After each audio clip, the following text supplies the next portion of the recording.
Vineet Agrawal joining us. We'll switch back to corporate conversation. Group Chief Financial Officer at Angel One. Vineet, great having you. Let me first start off by understanding a slightly softer quarter, right? Some trends playing out which seem to be like headwinds. How would you evaluate some of these trends? I know your numbers otherwise were strong because operational efficiency played out. But what do you make of the trends, the activity as one calls it on the street? Hi, good morning. You're right, there were some headwinds, and these were market factors that were playing out.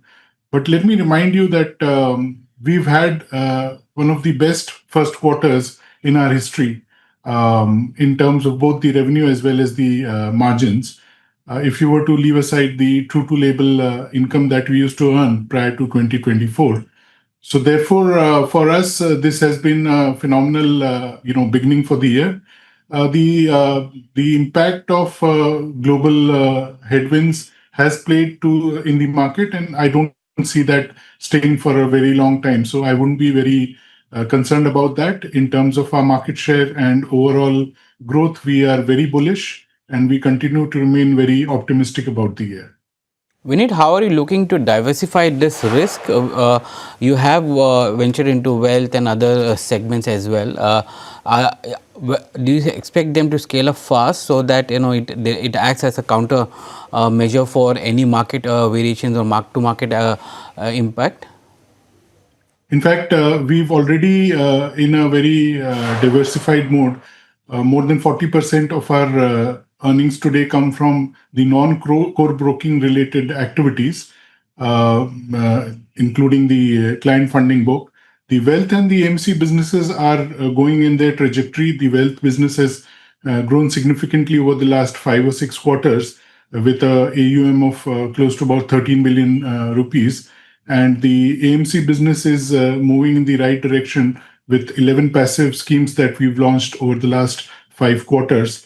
So overall, I think these two businesses will scale up over a period of time. The other distribution businesses, primarily led by the credit distribution, is doing good. We've distributed credit to across about 150,000 clients of ours, which is a very low penetration as we speak. We have close to about 38 million clients on our platform, and therefore there is a strong possibility of us being able to scale up this business as we go forward. So give us a sense of what has been the impact of STT increase that came in from April, tighter lending norms for trades which has been brought in by the RBI.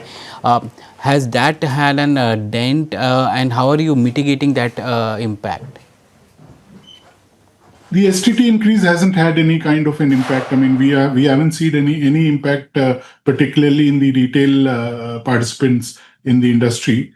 The RBI circular, which came into effect from 1st of April, hasn't had any impact on the liquidity position. So we remain very, very strong as far as the liquidity is concerned. Anyways, RBI was not funding, the banks were not funding margin trading funding for the brokers. So, which is where the majority of the working capital is required by the brokers. So there is no problem as far as the RBI circulars are concerned.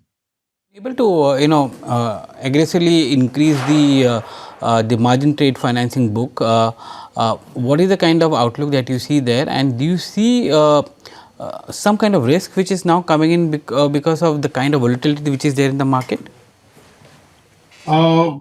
The MTF book is a very well-defined, structure. SEBI came out with this structure somewhere in September of 2017, and since then it's remained very, very strong. We've seen multiple cycles where markets have either remained flat or there have been instances of sharp decline in the market. In spite of that, we haven't seen any kind of a delinquency as far as the MTF book is concerned.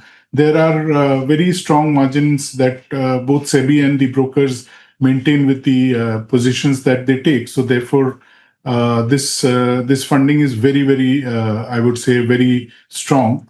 In terms of the future, I think this entire funding today is spread across a very small proportion of our active clients, and therefore the headroom for us to be able to grow this funding is very strong. We remain very bullish about it. And MTF as a product is a very good product for cash leveraging. Interesting. Vineet, two pieces here. What about the cost of the funding here? There has been a cap installed. How are you seeing that? That's the first part. Second, on the lending piece, right? You're scaling up fairly quickly. How quickly can you scale up? If you can just indicate that to us. You said the opportunity is large. And what are the risks to that? Do you at all take any risk in terms of default loss guarantee of sorts, or that doesn't really stand?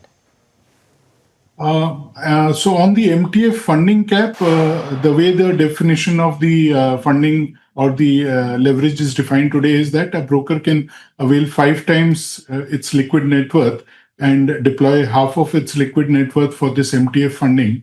Today, our liquid net worth is close to about 5,000 crores. So therefore, we have substantial headroom in terms of availing funding and leveraging this entire book and using our own net worth. On the credit side, yes, we do not take any kind of exposure on our books. So it's a pure play, distribution platform which today we operate. So there is no FLDG or any kind of obligation on our part to manage the risk. And what are the levers therefore in terms of the growth? Because when I'm looking at your YOY numbers, as you correctly mentioned, the Q1 numbers look strong versus Q1 last year. If similar trends were to play out, can margin efficiency on a YOY basis continue to expand for you, or how does it play out? Give us a sense. So we maintained our position that we will be able to get to a margin profile of about 45 to 50% in the short term. And we continue to be optimistic about it. In fact, if you see on an adjusted basis, even for this quarter, we've achieved a margin profile of about 44%. So we don't see any reason why we shouldn't be able to get to a 45 to 50% margin profile.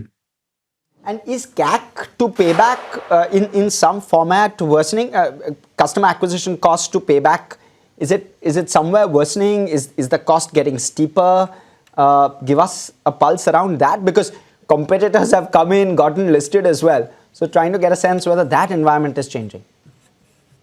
The customer acquisition costs keep on changing quarter to quarter. There are quarterly gyrations, and there are times when the intent of the clients is not so much, and therefore the intensity, the competitive intensity is higher. Quarter one has always been such a quarter. Quarter three will be similar, where you have a lot of festivals around. But overall, I think in the year the CAC will remain in its range that we anticipate. More to the CAC, it is about the LTV to CAC that we track. So for us, it is important that when we onboard a client, what kind of engagement we are able to have with that client and how we see that client avail our services over the next few years. So that's very important for us. That LTV has been doing good for us over the last few years. And we are very, very confident that with the kind of CAC that we spend to acquire a client, we'll generate a very good LTV with those clients. Vineet, how are you managing the the weak F&O volumes which are there? Are you, especially the options trading volume, are you able to offset that with other segments? Well, the cash business is growing. As you can see, the growth in the cash ADTO as well as the MTF book, which is driven by the cash volumes. The commodity segment is also doing fairly well over the last few years. In fact, we've been kind of market leaders in commodity for a very, very long time. The F&O volumes they are driven largely by volatility in the market. And thankfully, in the last few months, there have been good volatility in the market. So we don't see that business, kind of moderating. We feel that the F&O volumes will also grow as we go along. Okay. Thank you so much for coming in and speaking to us.